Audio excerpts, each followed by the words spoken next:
रामपुर नामक गांव में एक बहुत बड़ा धनी सुनार रहता था, जो लोगों को ब्याज के चलते पैसे उधार दिया करता था और उनसे सामान गिरवी रखवाता था। ऐसा करते करते उसका बहुत बड़ा घर बन गया था गांव में। हीरालाल उसी गांव में रहता था। वह मजदूरी करता था। खाना खा के वह दोबारा मजदूरी पे चला गया। हीरालाल का खेत बंजर था। वह बहुत परेशान था। एक दिन उसके दोस्त ने उसको सलाह दी। अरे हीरालाल, कैसे हो? घर में सब बढ़िया है? बहुत ही परेशान लग रहे हो। कोई दिक्कत हो तो बताओ मुझे, तुम्हारा दोस्त हूँ मैं आखिर। अरे भाई, क्या बताऊं, बहुत परेशान हूँ। घर पे एक बूंद राशन नहीं है और ये बंजर जमीन भी मेरे सर चढ़ी है। कुछ समझ नहीं आ रहा। अरे तो तुम इतना दुखी क्यों हो? तुम्हारे पास कोई कीमती सामान हो तो वह सेठ धनीराम के पास जाकर गिरवी रख दो और उससे पैसे ले लो खेती करने के लिए। इतना कह के उसका दोस्त वहां से चला गया और हीरालाल सोचने लगा अब क्या करे। फिर हीरा ने जल्दी जल्दी अपने खेत का काम खत्म करके सेठ धनीराम के घर गया। नमस्कार सेठ जी, वो मुझे थोड़ा सा उधार पैसे चाहिए थे। मुझे अपने खेत के लिए चाहिए थे। जैसे ही मेरी फसल आ जाएगी मैं उसको बेचकर आपके पैसे वापस कर दूंगा। क्या मुझे पैसे मिल सकते हैं? मैं सोने का मंगलसूत्र गिरवी भी रख दूंगा। अरे कैसी बात कर रहे हो भाई? मैं बैठा किस लिए हूँ यहाँ पे? तुम गरीबों की मदद के लिए। लाओ, दो अपना मंगलसूत्र, मैं तुम्हें उसके बदले पैसे देता हूँ। और हाँ, एक बात का याद रहे, मैं सिर्फ तुम्हें 3,000 रुपए ही दे पाऊंगा। सुनार मंगलसूत्र देखकर बोला, अरे ये तो 1,000 रुपए का है। मैंने तो फिर भी तुम्हें 3,000 रुपए दिए हैं इसके बदले। चलो ले जाओ, तुम भी क्या याद करोगे। और हाँ, जल्दी ही वापस करना। हीरालाल सुनार की बात मान गया और उसे धन्यवाद कहकर वापस अपने घर की ओर फसल काटने चला गया। कुछ दिनों बाद उसने अपने खेतों में कड़ी मेहनत करी और उन पैसों से अधिक बीज लगाए और कुछ दिनों बाद उसे अच्छी फसल हुई, जिसे बेचकर वह बहुत खुश था और उसने बहुत पैसे कमाए। दोनों पति पत्नी बहुत खुश थे क्योंकि उनके घर नई खुशियां आई थी। तभी हीरालाल अपनी पत्नी से कहता है कि वह जा रहा है वो मंगलसूत्र उस सुनार से लेने और उसे पैसे वापस करने।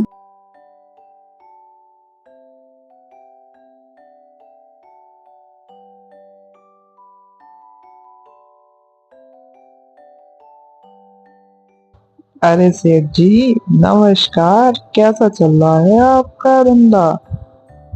ठीक तो है आप? हाँ हाँ, सब बढ़िया।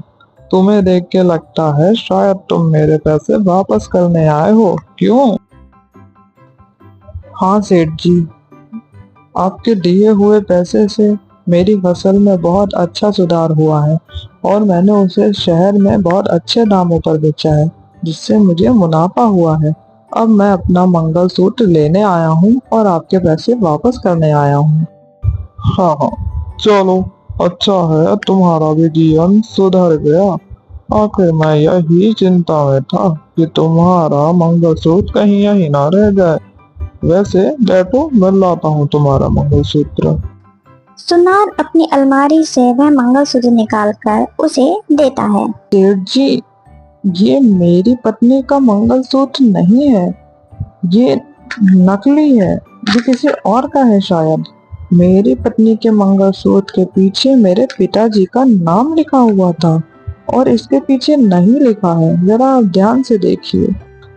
अरे, अब तुम ये क्या बात कर रहे हो? तुम्हें क्या लगता है मैंने ये मंगलसूत्र बदल दिया? मैं चोर हूँ?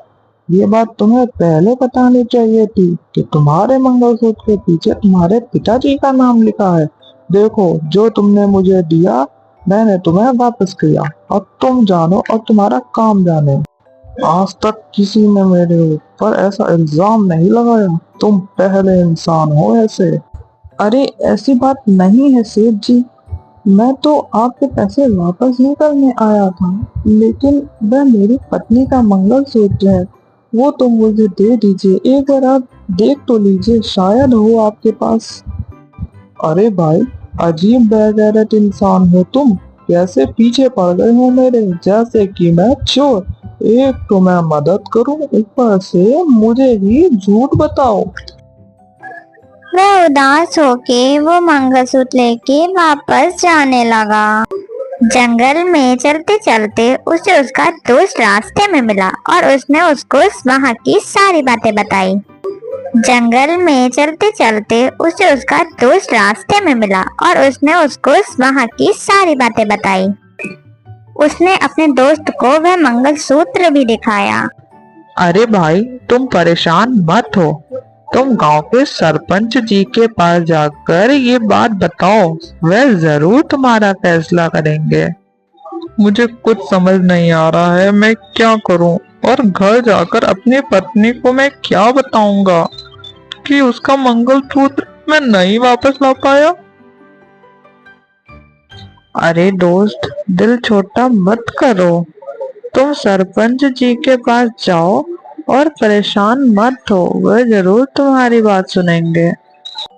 हरी अपने दोस्त की बात सुनकर धीरे धीरे सरपंच जी के घर की ओर चलने लगा और उनके पास पहुंचकर उसने सारी आबीती उन्हें बताई।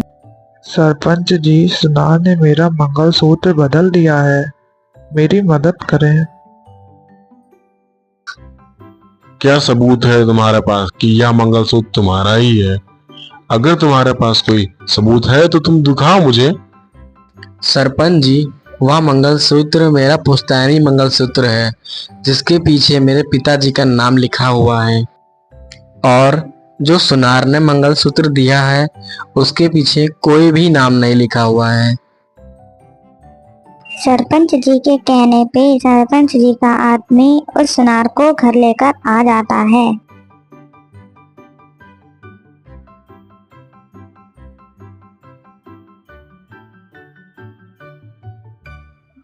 बोलो सेठ, क्या तुमने हरी का मंगलसूत्र बदल दिया है? तुम्हारे पिताजी तो ऐसा नहीं करते थे। आखिर बात क्या है सेठ? तुम मुझे सही सही बताओ। सरपंच जी, मैं तो इन गरीबों की मदद करता हूँ, इन्हें कर्ज दे के। कभी आज तक ऐसा हुआ है कि मुझे घर आना पड़े?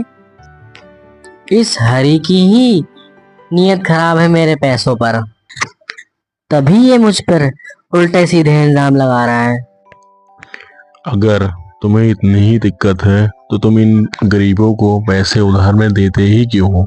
हरी, अब तुम बोलो, सच्चाई आखिर क्या है? सरपंच जी, मैं एक गरीब आदमी हूँ, मैं क्यों झूठ बोलूंगा। बस आप सेठ जी से बोल दीजिए, असली मंगलसूत्र मुझे वापस कर दें।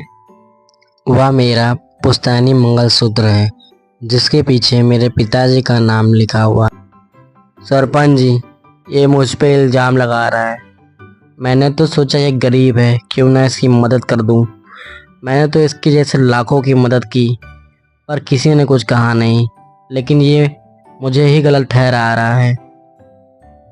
सरपंच जी, ऐसे तो ये मुझे पूरे गांव में बदनाम कर देगा। अब इसका कोई आप ही उपाय निकालिए सरपंच जी। मुझे लगता है सेठ सही है, शायद गलती तुमसे ही हो रही है। एक बार तुम जाके उस मंगलसूत्र को दोबारा चेक करो और उसके बाद देख के मुझे बताओ, फिर आगे मैं देखता हूँ। आज की सभा यहीं खत्म होती है। सरपंच जी की बात सुनकर सेठ मन ही मन खुश हो गया कि अब उसकी चोरी नहीं पकड़ी जाएगी। लेकिन हरी उदास हो गया, उसका पुश्तैनी मंगलसूत्र अब उसके पास नहीं था। सरपंच जी के मन में एक ख्याल आया और उन्होंने अपने आदमी से कहा, मुझे लगता है ये सेठ झूठ बोल रहा है। हरी का मंगलसूत्र इसी में रखा हुआ है। ये सेठ जहाँ अपना सोना रखता है, तुम जाके उस सोने को चेक करके देखो और शायद उसमें ही हरी का मंगलसूत्र हो। मैं चाहता हूँ ये काम तुम जल्द से जल्द करो, वरना वह सेठ सतर्क हो जाएगा और अगर कहीं वह मंगलसूत्र छुपा ना दे। जी सरपंच जी, जैसा आप कहते हैं मैं वैसा ही करता हूँ। लेकिन ध्यान रहे, तुम्हें बहुत सतर्क होके सेठ के घर जाना होगा, ताकि उसे ये ना पता चले कि तुम मेरे आदमी हो। जी सरपंच जी, उसे बिल्कुल भी नहीं पता चल पाएगा कि मैं आपके आदमी हूँ, और मैं वेश बदल कर जाऊंगा, क्योंकि मेरे पास एक पुश्तैनी हार है जो कि मैं उसके घर गिरवे रखूंगा और देखूंगा कि वह हार वह बदलता है या नहीं। अगर वह बदल देगा तो वह पकड़ा जाएगा। अगले ही दिन सरपंच का आदमी भेष बदलकर सेठ के घर गया। उस सेठ जी, मुझे कुछ पैसे उधार चाहिए, क्या वो मुझे मिल सकते हैं आपसे? और मेरे पास एक पुश्तैनी हार है जो आपके पास गिरवी रख दूंगा। वैसे मैं तो किसी को उधार देता नहीं हूँ, लेकिन तुम मुझे थोड़ा ठीक इंसान लग रहे हो। ठीक है, ले लो फिर। और हाँ, पर एक बात याद रहे, जिस हार की तुम बात कर रहे थे, उस हार को तुम्हें मेरे पास गिरवी रखना होगा। हाँ हाँ, क्यों नहीं सेठ जी, जैसे ही मेरे पास पैसे आ जाएंगे मैं आपके पैसे लौटा दूंगा और अपना हार भी ले लूंगा आपसे। सेठ उसे पैसे दे देता है और वह वो पैसे लेकर चला जाता है। कुछ दिन बाद वह सेठ के घर वापस आता है, वह पैसे लौटाने और अपना हीरो का हार ले। सेठ जी, ये लीजिए अपने पैसे और मेरा हार मुझे वापस कर दीजिए। सेठ जब उसका हीरो का हार निकाल रहा होता है, तब वह व्यक्ति देखता है कि हरी का मंगलसूत्र असली वाला उसके ही टोकरे में पड़ा है, और वह जाकर सबको ये बात बता देता है। फिर सरपंच जी उसको भरे गांव में बीच बाजार में बुलाकर उसको गांव से बेदखल कर देते हैं और हमेशा हमेशा के लिए निकाल देते हैं। सरपंच जी ने हरी को इंसाफ दिलाया, इसीलिए कहते हैं हमेशा सच का साथ देना चाहिए, ना कि झूठ का। आज की कहानी यहीं तक। फ्रेंड्स, अगर आपको मेरी स्टोरीज अच्छी लगती हैं तो हमें सब्सक्राइब करें और नई वीडियो के लिए बेल आइकन जरूर क्लिक करें। Thank you.